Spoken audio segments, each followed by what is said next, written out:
If you absolutely cannot stand Candace Owens, rejoice, because her career is about to be ruined, all thanks to the Prophet Muhammad. A little background first. Candace Owens recently got upset again, this time because Harry Styles likes to put on high heels, suspenders, and a bra, just like a lumberjack. And what could be manlier than a lumberjack?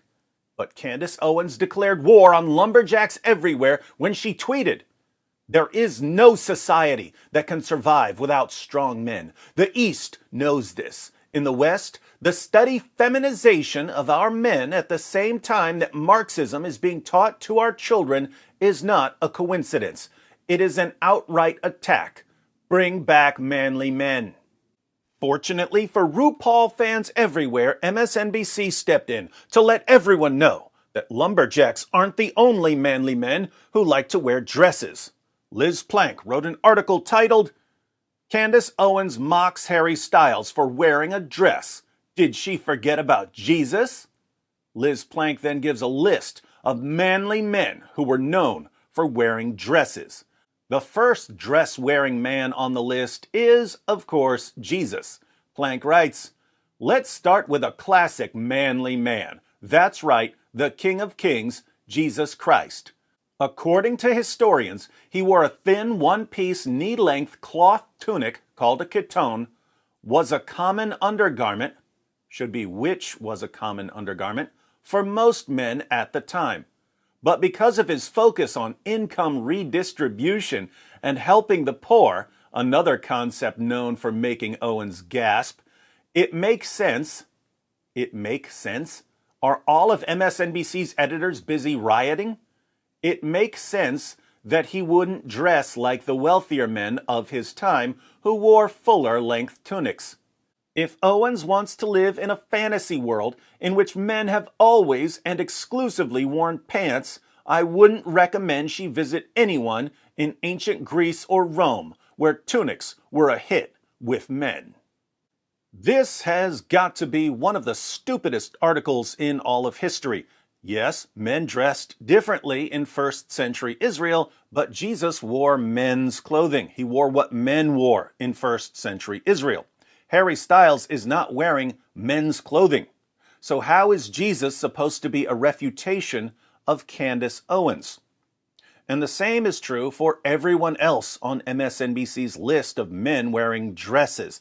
They're not wearing dresses. Hercules, King Henry VIII, Gandalf, every Supreme Court judge ever. Judges' robes are not women's garments. Harry Styles wears women's garments. Now, for the record, I couldn't conceivably care less what Harry Styles wears. Until John McCrae posted a video about this, I didn't know who Harry Styles was.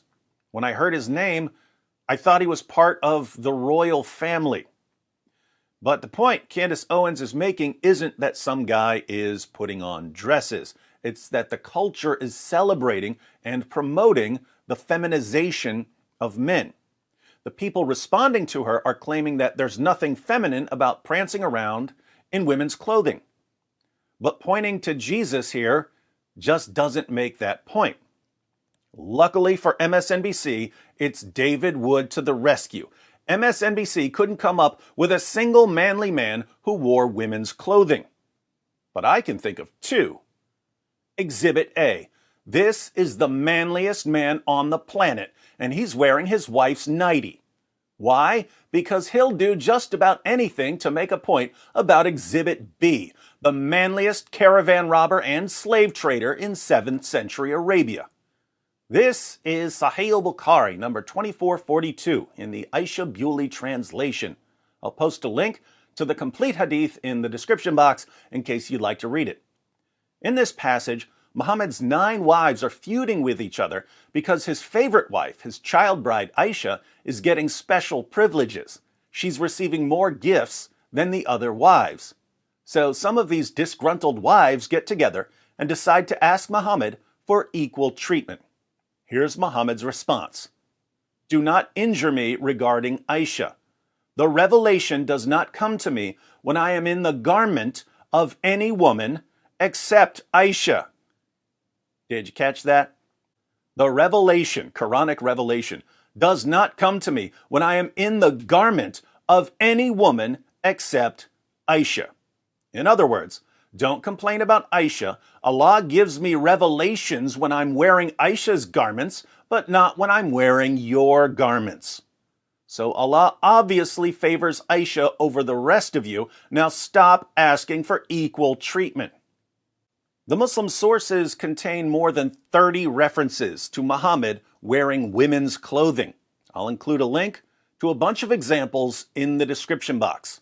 This narration in Bukhari uses the Arabic word thawb, which is like our word garment in that it can refer to a man's garment or to a woman's garment. But in context, it's the thawb of Aisha that Muhammad is wearing.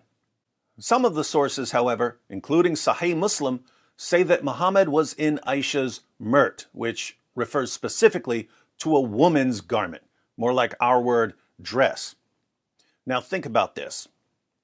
Muhammad had a child bride named Aisha.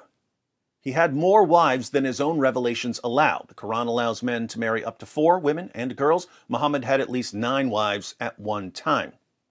Muhammad didn't treat his wives equally. Muhammad liked dressing up in women's clothing. He received revelations while he was wearing his child bride's garment. And he used the fact that he received revelations while he was wearing Aisha's garment as justification for giving her a special status over his other wives. So, Muhammad, like Harry Styles, was a cross-dresser. But MSNBC won't put Muhammad on the list of men who wore dresses. Why is that? Why would MSNBC claim that Jesus wore women's clothing when he didn't, but not claim that Muhammad wore women's clothing when he did? There's only one possible explanation. According to MSNBC, Muhammad wasn't manly enough to be on the same list as Jesus.